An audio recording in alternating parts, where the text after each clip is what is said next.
Juízes, capítulo 3.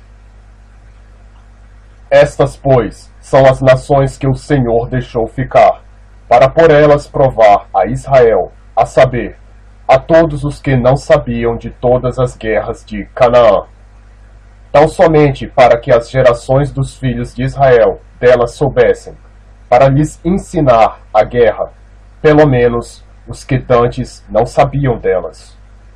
5 príncipes dos filisteus, e todos os cananeus, e sidônios, e heveus, que habitavam nas montanhas do Líbano, desde o monte de Baal-Hermon até a entrada de Amat.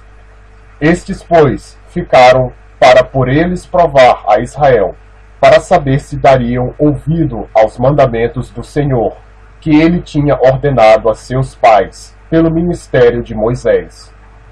Habitando, pois, os filhos de Israel no meio dos cananeus, dos heteus, e amorreus, e perizeus, e heveus, e jebuseus, tomaram de suas filhas para si por mulheres, e deram as suas filhas aos filhos deles, e serviram aos seus deuses. E os filhos de Israel fizeram o que era mal aos olhos do Senhor, e se esqueceram do Senhor seu Deus, e serviram aos Baalins e a Astarotes. Então a ira do Senhor se acendeu contra Israel, e ele os vendeu na mão de Cusã-Risataim, rei da Mesopotâmia. E os filhos de Israel serviram a Cusã-Risataim 8 anos.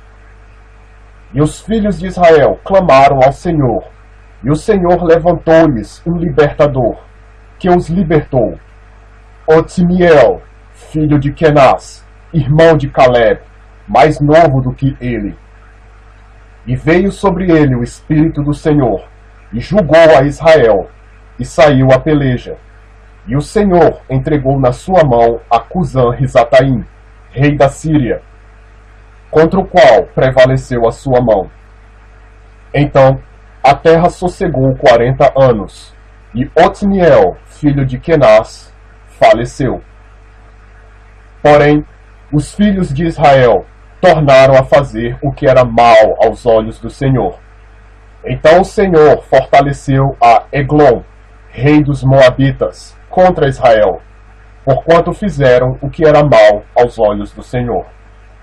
E reuniu consigo os filhos de Amon e os Amalequitas, e foi e feriu a Israel, e tomaram a cidade das palmeiras.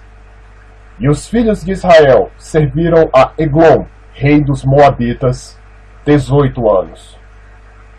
Então os filhos de Israel clamaram ao Senhor, e o Senhor lhes levantou um libertador, a Eude, filho de Gera, filho de Gemim, homem canhoto.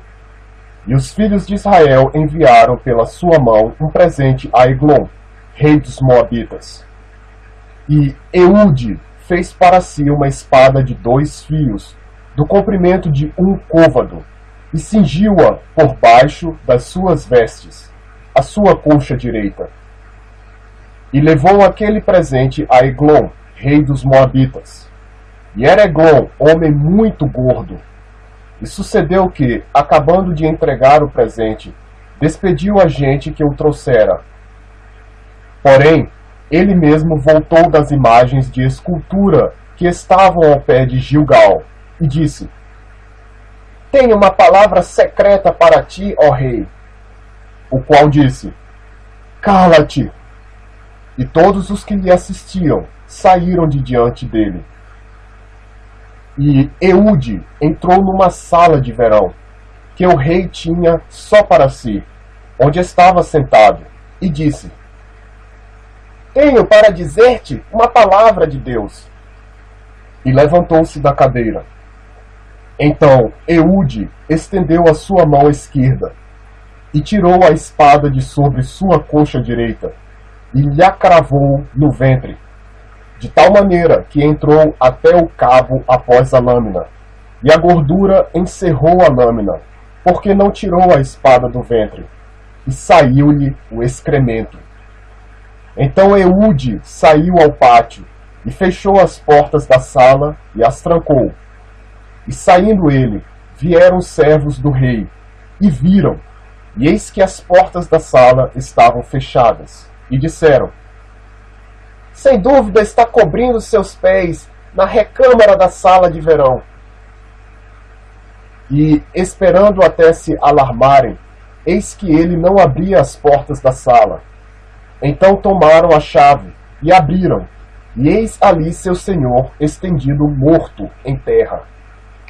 E Eude escapou, enquanto eles se demoravam, porque ele passou pelas imagens de escultura e escapou para Seirá. E sucedeu que, chegando ele, tocou a buzina nas montanhas de Efraim, e os filhos de Israel desceram com ele das montanhas, e ele adiante deles. E disse-lhes: segui-me, porque o Senhor vos tem entregue vossos inimigos, os moabitas, nas vossas mãos. E desceram após ele, e tomaram os vales do Jordão contra Moabe, e a ninguém deixaram passar. E naquele tempo feriram dos moabitas uns 10.000 homens, todos corpulentos, e todos homens valorosos. E não escapou nenhum.